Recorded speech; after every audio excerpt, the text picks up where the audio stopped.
Salah satunya misalnya kisah anjing Ashabul Kahfi.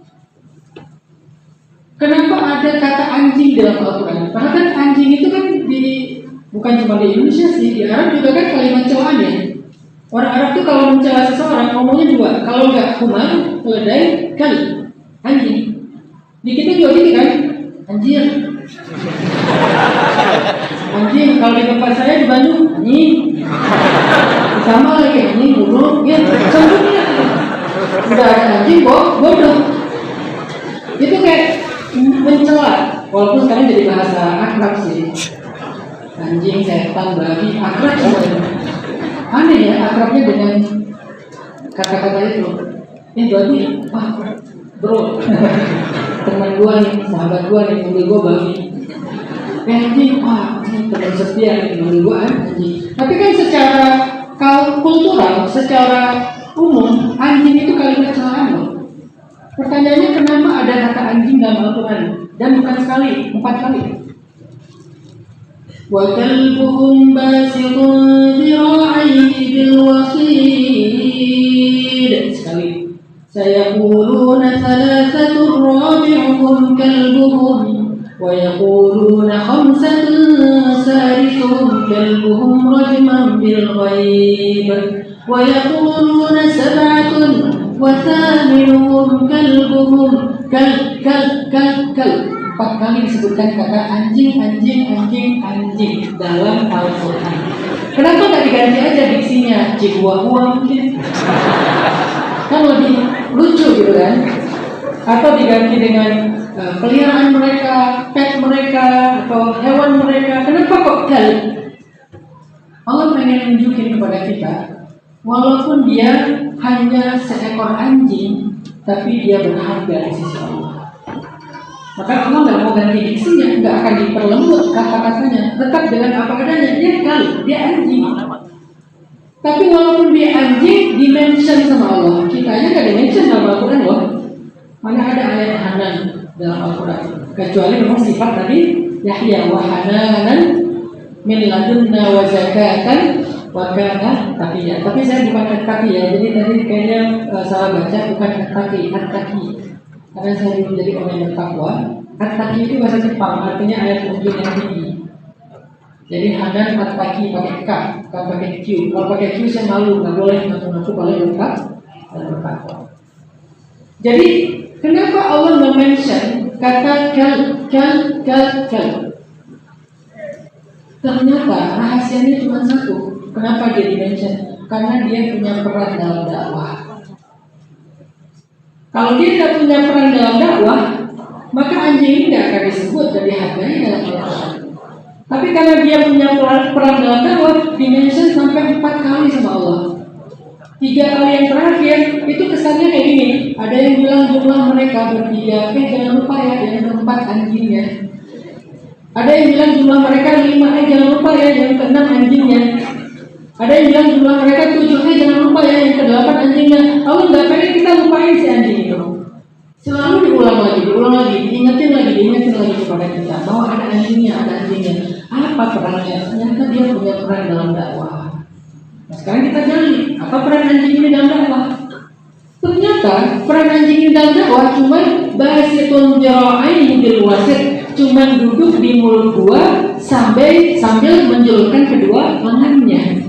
Cuma itu doang perannya dalam dakwah. Kalau boleh kita menilai, nggak penting banget sebetulnya perannya dalam dakwah. Cuma duduk di mulut gua sambil menjulurkan kedua lengannya. Sekarang kita tanya, ngapain dia duduk di mulut gua? Ngejagain. Siapa yang dijaga? Para nabi bukan? Bukan. Ulama bukan? Bukan. Perempuan bukan. Orang tua bukan. Ternyata yang dijaga bukan. Itu penting banget. Anak muda. Coba bayangin. Karena anak muda nggak harus dijaga. Mereka bisa jaga diri sendiri. Kalau menjaga para nabi, oke. Menjaga para ulama, oke, penting. Menjaga perempuan memang harus dijaga. Menjaga orang tua memang harus dijaga. Tapi yang dijaga ternyata anak muda. Yang nggak dijaga pun sebenarnya bisa jaga diri. Saking nggak pentingnya peran anjing ini. Kan kita tanya lagi, anak muda jalannya sendiri nggak? Enggak, ramean. Jadi nggak perlu dijaga juga sebetulnya, karena mereka rame. Terus udah rame ngapain? Ngaji nggak? Enggak, tidur, bayangin. Udahlah cuma duduk di mulut gua, yang dijaganya cuma anak mudanya rame-rame, dan udah rame-rame bukan lagi ngaji, lagi tidur. Saking gak pentingnya peran penting ini. Tapi walaupun gak penting, asalkan itu ada hubungannya dengan dakwah, Allah angkat derajat tinggi ini sampai dimension kali. Kira-kira ngawal Ustaz Hanan mereka. Apalagi ngawal abah yai. Kita ngawal ulama, bukan anak muda, bukan ramean, ngawal ulama, jagain majelis. Walaupun mungkin kita berpikir aku tugasnya cuma ngerapiin HP sendal. Lebih penting mana ngerapiin sendal kiai dengan jagain anak muda ramean lagi tidur di dalam ruangan. Lebih penting ngerapiin sendal kiai. Jadi kalau cuma jagain anak muda lagi tidur, itu aja Allah hargai, dan yang menjaganya cuma seekor anjing tapi Allah muliakan, apalagi manusia, dan peran dalam dakwahnya lebih penting dari itu. Itu dahsyatnya dakwah, teman-teman. Jangan remehkan peran dakwah. Jadi ambil bagian dalam dakwah. Apa potensi kalian? Editor, kameramen, content creator, apalagi nanti mungkin MC. Dulu ketika awal saya dakwah anak muda bikin tren hijrah 2014, kan dulu acara tablik akbar itu kan formal ya, disampaikan oleh seorang MC. Sejak kapan saya bikin tren namanya dakwah itu MC-nya itu juga harus profesional. Dia harus presenter TV, dia harus penyiar radio, dia emang orang-orang yang biasa public speaking. Kita bawa beberapa teman-teman presenter TV yang baru hijrah. Ketika dia baru hijrah, saya bilang, mau nggak dakwah bareng saya? Enggak, Ustaz, saya bukan ulama, saya bukan guru. Bukan, jangan ceramah, tapi bantu saya dalam dakwah jadi MC. Sehingga gara-gara yang MC-nya adalah presenter TV, penyiar radio, akhirnya anak muda yang tadinya senang nonton konser, senang nonton acara-acara festival-festival hiburan, jadi merasa di tahun itu asik juga ya. MC-nya aja udah renyah, MC-nya aja tuh udah rame, udah gokil gitu. Sehingga ramailah kajian-kajian Islam oleh anak muda. Itu peran dakwah MC. Begitu juga nanti IO, biasanya dia bikin acara kayak acaranya brand apa, bikin event besar. Saya ajak IO ini untuk hijrah, akhirnya mereka bikin event hijrah, event dakwah dengan konsep IO rame. Sampai saya pernah ngajak DJ ikut acara konser langit.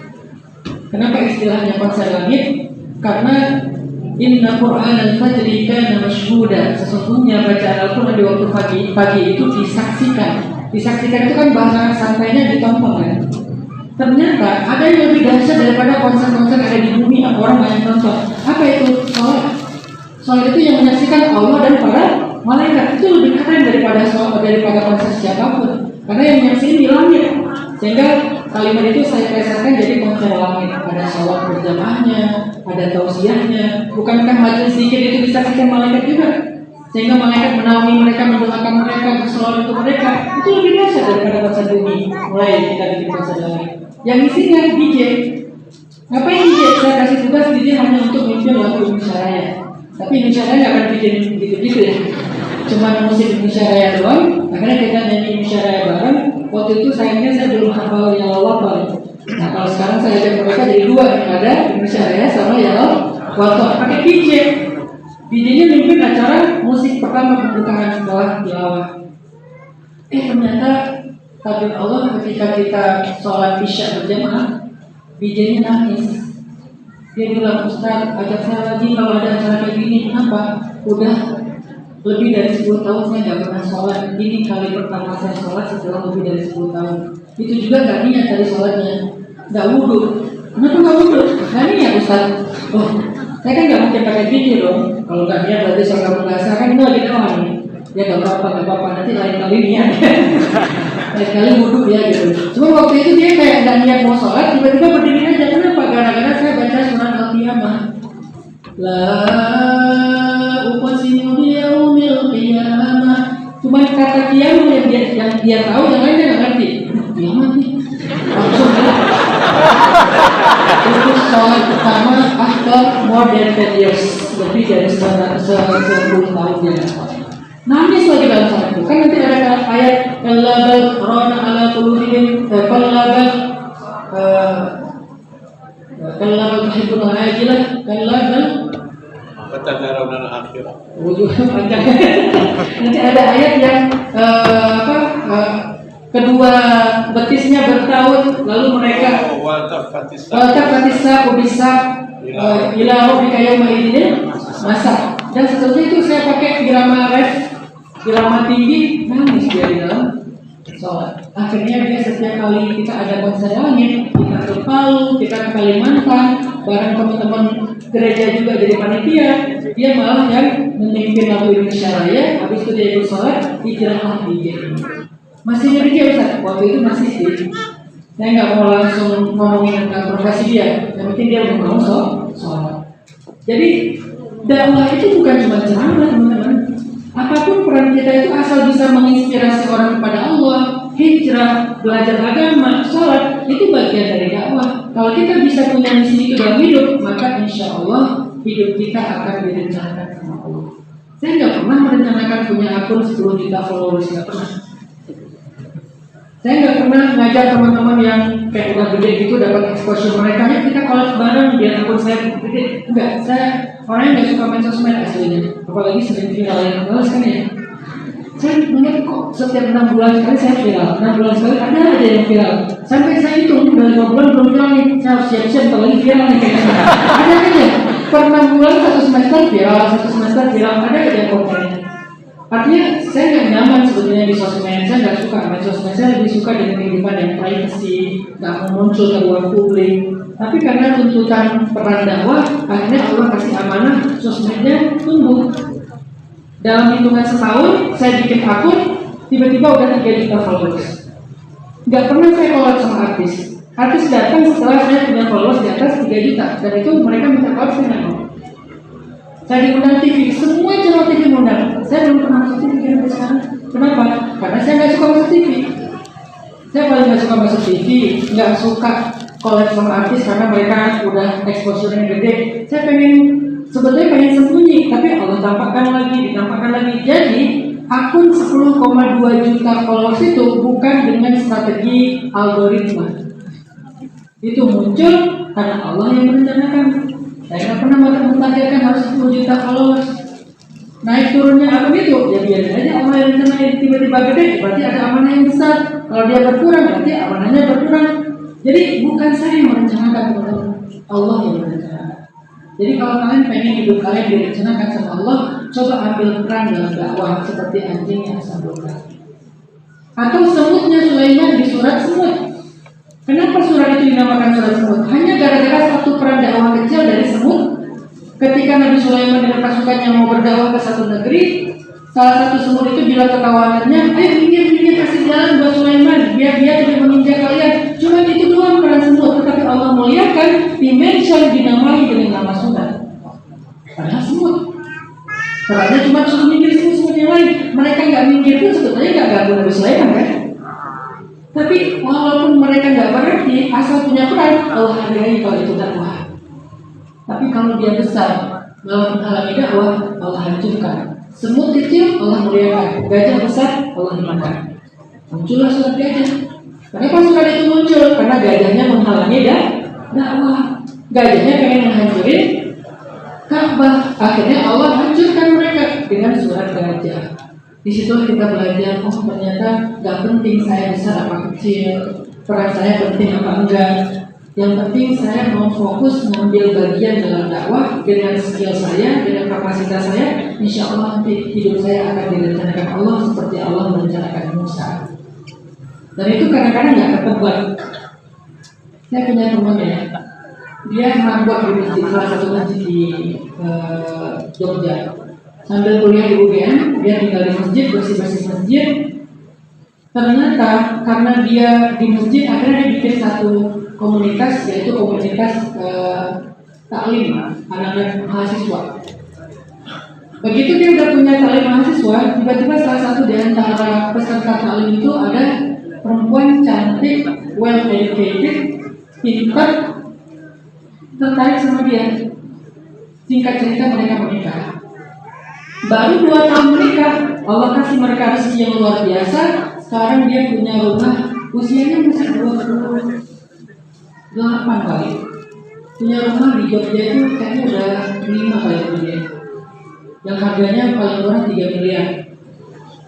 Dan dia belum lulus dulu kan, saking udah nyamannya bisnis, akhirnya nggak lanjutin kuliah di bisnis saja, hidupnya berkah, berangkat umroh beberapa kali, kemudian dia bisa memberangkatkan orang tuanya, memberangkatkan guru-gurunya, yang awalnya dari setiap kebaikan itu mulai muncul ketika dia jadi marbot di masjid, terus dia bikin tali di masjid itu, Allah mudahkan hidupnya sampai sekarang. Dan itu inspirasi saya, ya, luar biasa. Ambil peran dalam dakwah.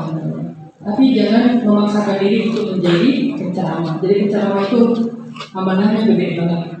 Saya juga kalau jadi penceramah nggak mau berfatwa. Nahnu du'at wa laysa mudhan. Saya punya prinsip itu. Kami adalah dai bukan hakim. Jadi kalau ada yang nanya fikih ke saya bilang saya nggak mau jawab fikih. Saya jawabnya tentang galau, patah hati, ya, anxiety, trauma masa lalu, gimana cara move on. Oke. Tapi kalau ditanya hal haram, saya nggak mau komen karena itu amanahnya besar. Dan saya punya prinsip dalam dakwah saya tidak membahas fikih. Biar tidak terjebak dalam khilafiyah, nanti saya juga nggak bisa menyelesaikannya. Biar yang ahli yang menjelaskan. Jadi saya tahu diri batasan saya di mana, peran saya apa, udah gitu aja. Ini karena saya menghargai majelis, saya pakai peci. Biasanya kan saya pakai apa? Kupluk ya. Aneh nggak sih saya pakai peci? Agak aneh, nggak cocok bukannya. Biar dibilang Gus. Aslinya besok ya, kupluk. Sekarang habis lebaran saya punya style baru pakai topi pancing itu loh. Terus pakai kemarin sempat rame gara-gara saya iseng sama anak saya lagi berdua saya bikin ya gitu rame. Kok bisa dance? Karena saya iseng-isengnya itu nggak serius itu dance-nya. Kalau serius mungkin lebih bagus kali.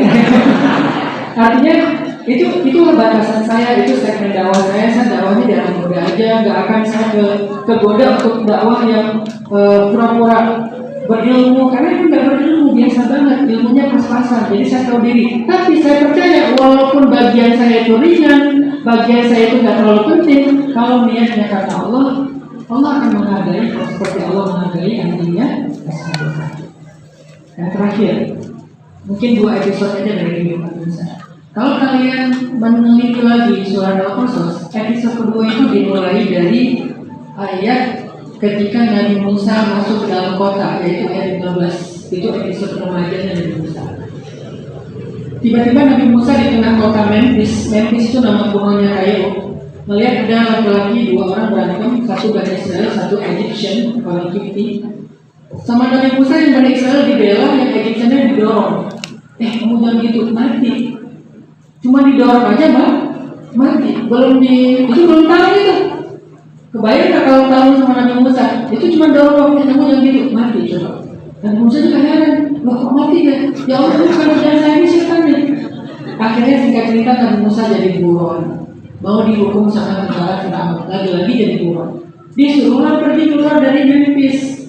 Pergilah Nabi Musa tilqa Madian, ke arah Madian. Madian nama kundonya Yordania sekarang. Pergilah Nabi Musa dari Memphis ke Madian, dari Kairo ke Yordania.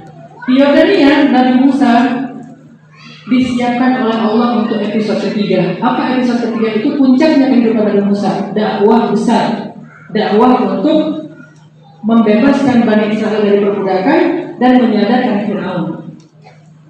Hasilnya Allah yang menentukan. Pokoknya tugasnya menyadarkan Firaun, membebaskan Bani Israel. Sebelum Nabi Musa dikasih tugas beban dakwah yang sangat istimewa, yang sangat besar, Nabi Musa disiapkan dulu di Madian. Apa persiapan Nabi Musa di Madian sebelum jadi dai? Ternyata Nabi Musa ditakdirkan untuk belajar ri'ayatul ghanam atau ri'ayah ibil, mengembalai onta.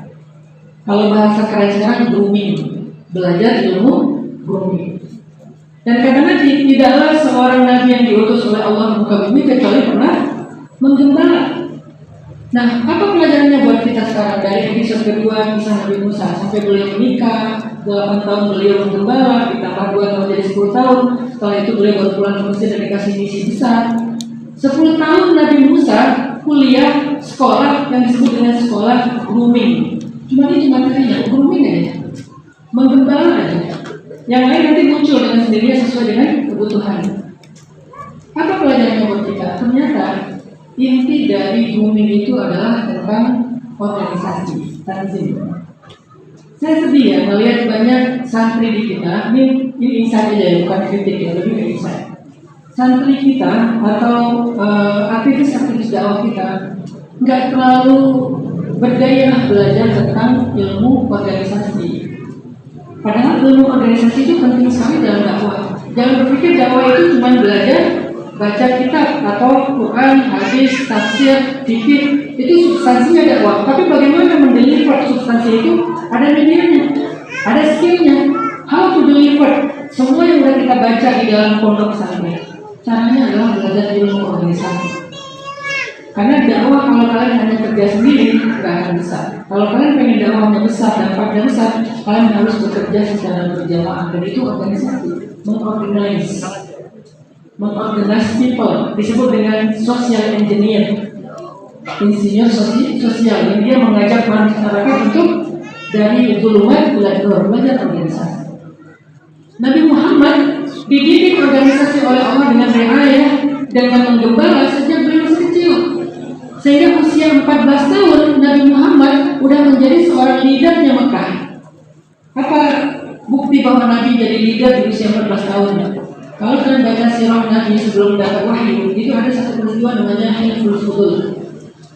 Santri pasti hafal peristiwa Hilful Fudul. Hilful Fudul itu adalah deklarasi sumpah tokoh-tokoh Mekah untuk menegakkan keadilan, untuk mengangkat satu value sosial moral di tengah-tengah kota Mekah yang waktu itu sedang ada konflik. Habis terjadi perang Hijaz, habis perang Hijaz terjadi Hilful Fudul. Nah, semua tokoh-tokoh Mekah berkumpul untuk bikin semacam kesepakatan bersama. Usia tokoh-tokoh Mekah itu waktu itu antara 50 sampai 70 tahun. Cuma ada satu tokoh yang umurnya 14 tahun dan dia Muhammad SAW. Kok bisa di tengah tokoh-tokoh besar ada anak muda kelas 3 SMP-nya malah ikut Hilful Fudul? Karena beliau adalah leader sejati. Beliau ngerti tentang organisasi, beliau ngerti tentang bagaimana mengorganisasi orang dengan zulumat ila nur. Sampai setelah dapat wahyu Nabi Muhammad dengan kisah itu, seandainya Hilful Fudul terjadi lagi di masa Islam, artinya yang dizalimi itu non-muslim, yang menzalimi itu orang Islam, yang dizalimi itu orang lain, yang menzalimi itu saudara sendiri. Seandainya Hilful Fudul itu terjadi lagi dalam Islam, maka aku akan sangat senang untuk hadir di dalam Hilful Fudul walaupun harus meninggalkan dunia dan seisinya. Saking Nabi mencintai Hilful Fudul. Itulah organisasi, teman-teman. Gimana membawa masyarakat kepada nilai-nilai yang positif.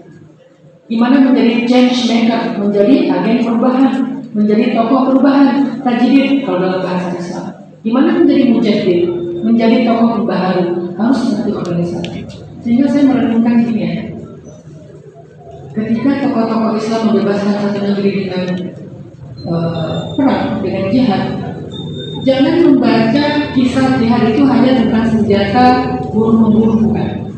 Menurut saya, kisah jihad itu, kisah peperangan Nabi dan sahabat, itu juga tentang inspirasi organisasi yang luar biasa, tanzimnya luar biasa. Kebayang gak sih kalian bikin event kayak gini, capeknya berapa hari? Bikin event halal, terus haul, terus juga silaturahim kayak gini, capeknya berapa hari buat santri-santri? 1 minggu ya capeknya ya, puncaknya 2 hari lah. Capeknya 1 minggu sebelum mungkin, dan 1 minggu setelah. Kalau misalnya masih mau capek, biasanya kalau udah beres, yang capeknya tinggal 1/4. Tapi asal Sabhanan Rabu hilang capeknya. Jadi capeknya seminggu kan bikin event kayak gini. Padahal event kayak gini tuh event yang kita nggak mau pertaruhkan nyawa, nggak mau pertaruhkan harta, cuma capek fisik sama waktu. Kebayang nggak membebaskan Konstantinopel? Itu event lebih gede mana dengan haul ataupun hal itu? Kebayang nggak dengan membebaskan Al-Quds Palestina di tangan Sulaiman Al-Ayyubi? Kebayang nggak dengan menaklukkan Mono di tangannya Said bin Qutus? Kebayang nggak dengan membebaskan Mesir di tangannya Amr bin As? Kebayang nggak membebaskan Afrika Utara selama 32 tahun di tangannya Uqbah bin Nafi? Kebayang nggak gimana organisasinya mereka dalam membebaskan negeri itu? Event lebih ngeri loh daripada dakwah. Jadi saya mengambil referensi event dakwah itu buat para aktivis dakwah, jangan bikin event, bukan acara walimahan. Coba referensinya adalah perang di zaman Nabi, perang Badar itu event, perang Uhud itu event, perang Khandaq itu event, before-nya, ketika hari-harinya, after-nya, kan itu luar biasa kan? 10 November event. 10 November di Indonesia itu event, pembebasan kita merdeka itu event, itu tuh nggak mudah loh mengorganisasi itu. Berarti kan kiai-kiai kita, kawan-kawan kita itu kan ahli organisasi, bisa ngajak santri untuk turun itu kan berarti kan event besar kan? Bisa membawa penjajah itu lari kota kaca dari Indonesia kan event besar. Kita kemampuan membuat event baru mengumpulkan orang dan itu orang-orang soleh semua yang dikumpulin, bukan musuh. Gimana dengan logistiknya? Event kita seminggu, event mereka berapa tahun? Dan bertahun-tahun eventnya non-stop. Artinya kemampuan belajar organisasi itu penting sekali dalam dakwah. Kalau nggak akan besar dakwah kita. Orang-orang di luar sana, dunia entertain, film, musik segala macam, mereka IO semua itu. Tahu DWP kan? Ada DWP, Tomorrowland, event-event DJ yang wah yang gitu-gitu. Sekarang lagi ramai di Bandung. Itu yang bikin siapa? Orang-orang organisasi. Mereka punya kurikulum, mereka punya IO, mereka punya job desk, mereka punya SOP, mereka punya tanzimnya sempurna sekali. Akhirnya mendatangkan Al-Walter, DJ Smack yang dari Indonesia juga siapa misalnya. Banyak DJ dikumpulkan di seluruh dunia. Terus orang-orang ziarah datang dengan pesawat-pesawat. Ziarahnya pakai pesawat. Di pesawatnya ditulis rombongan ziarah Tomorrowland. Kebayang nggak? Event internasional. Yang bikin siapa? Orang organisasi. Kita keren sih udah bisa bikin ziarah, kan ziarah itu yang paling heboh di Indonesia dan nggak ada matinya kan, nggak ada liburnya, terus saja ada ziarah. Sekarang coba saya challenge santri-santri bikin ziarah anak-anak motor se Indonesia keliling Pulau Jawa kepada wali-wali, tapi anak-anak motor, terus anak-anak band, terus anak-anak punk, terus anak-anak mungkin sebagian udah menjalannya, kita ramein lagi. Bukan cuma orang-orang yang udah hadir lagi yang ziarah, yang bahkan belum kenal Islam pun mereka mau ziarah. Ketika saya dibawa oleh Abah Yai ke Jamiyah Nahdlatul Ulama, maka misi saya adalah memperkenalkan apa yang menjadi amaliyahnya Nahdlatul Ulama Aswaja kepada segmentasi dakwah saya, dan itu challenging banget. Tadi makanya baru 23 rekan aja udah kan, dan target itu belum saya perkenalkan yang lain-lain tuh pelan-pelan. Karena kita mulai setiap malam Jumat 1 bulan sekali tahlilan di masjid tahlilan, yang datang masih sedikit. Kenapa? Tahlilan. Tapi kalau sharing time 18.000, 21.000 yang datang. Tahlilan 100, 200, ya pelan-pelan lah. Saya pakai mulai ada improvement. Nama acaranya bukan sharing time, bukan sharing time, sarung time. Plesetan dari sharing time jadi sarung time. Mulai kenal mereka, oh ada sarung time. Berarti SOP-nya apa? Harus pakai outfit sarungan. Yang datang sarung time gak pakai sarung, berarti duduknya sok belakang. Yang pakai sarung sok depan, dan sok depan itu dikasih makan yang lebih enak. Kalau di belakang cuma dikasih otot-otot aja lah, bala-bala. Kalau di depan dikasih makan berat. Akhirnya pada pakai sarung, bawa sarung, walaupun pakai sarung pada gatel-gatel.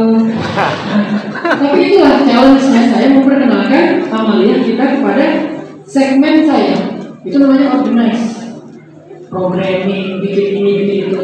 Jadi saya ngajak teman-teman sekalian belajar dari Nabi Musa.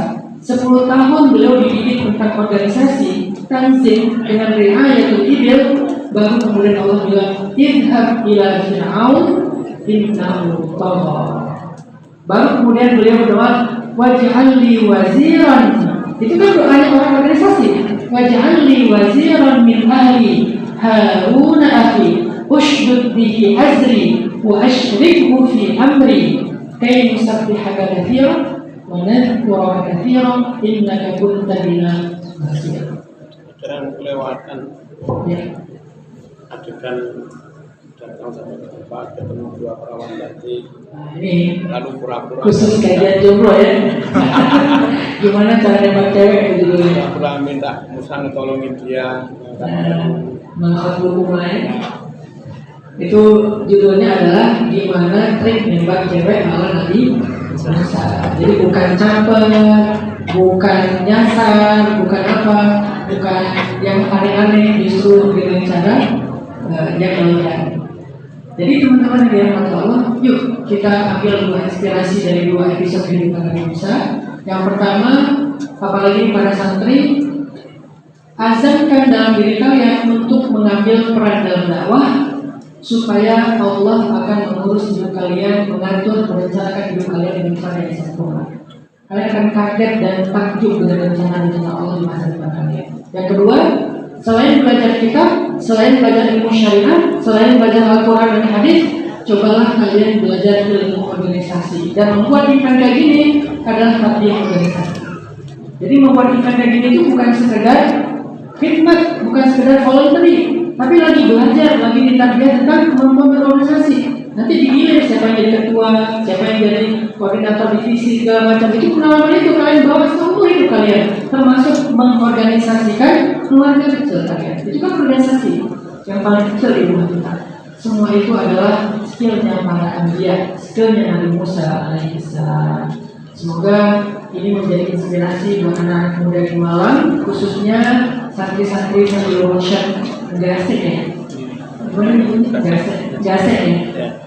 Semoga santri-santri Sabilul Rasyad menjadi orang-orang yang punya pengaruh besar dalam dakwah, bisa melakukan perubahan di tengah-tengah masyarakat Indonesia dengan karya-karya terbaiknya. Saya suka kemarin melihat ada karya konten kreatornya Gasek yang bikin ada apa tuh Valentino Rossi itu siapa tuh pembalap terus jatuh terus bikin konten lagi ngetrennya. Nah itu kayak gitu lah namanya. Banyak-banyakin improve kayak gitu. Nanti siapa tahu dari sini muncul seorang musisi yang bisa mensenandungkan syair-syair madhiyah nabawiyah, puji-pujian terhadap Nabi, sehingga anak-anak muda yang tadinya ngeliat itu cuma qasidah, jadi kok ada genre popnya juga ya, kok ada genre reggae-nya juga ya. Ternyata madhiyah nabawiyah itu bisa dipakai beberapa genre sehingga semuanya akan memuji Nabi. Jadi semua kalian punya potensi untuk bisa bekerja dalam dakwah. Semoga Allah berikan taufik buat kita semua. Saya kira demikian. Mohon maaf kalau ada salah ucap, salah kata, salah makna, dan semoga kita bisa berkebaikan dunia akhirat. Waalaikumsalam. Assalamualaikum warahmatullahi wabarakatuh.